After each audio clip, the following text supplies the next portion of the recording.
Hello everyone, orúkọ mi ni Eniola Sisi Alagbo. Yorùbá bọ̀ wọ́n ní ọ̀bẹ gé ọmọ lọ́wọ́ ọmọ sọ̀bẹ̀nù ọ̀bẹ ti ṣe ohun tí ó fẹ́ ṣe ló dífá fún ọ̀rọ̀ Sisi Alagbo ẹni tí ó jẹ́ gbajúgbajà Alagbo lórí ẹ̀rọ ayélujára ni ó ti jáde sí gbagba wálíà láti wá tọrọ àforíjì lọ́wọ́ àwọn olólùfẹ́ rẹ̀ àti àwọn ènìyàn tí ọ̀rọ̀ kàn lẹ́yìn fọ́nrán ìbálòpọ̀ rẹ̀ èyí tí ó lọ́wọ́ ènìyàn mẹ́ta nínú ni ó ti wá di tọ̀nàfọ́ká báyìí. Sisi Alagbo ló ti wá jáde sí gbangba wálíà wípé òun kò lè sùn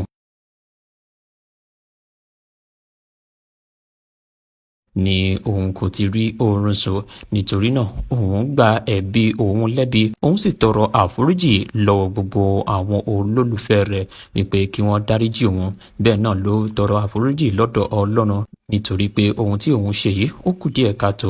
Báwo ló ṣe fẹ́ jẹ́ báyìí ṣe máa dáríjì àbí báwo bàbá jẹ̀kọ́ à ń dáríjì ewé ni.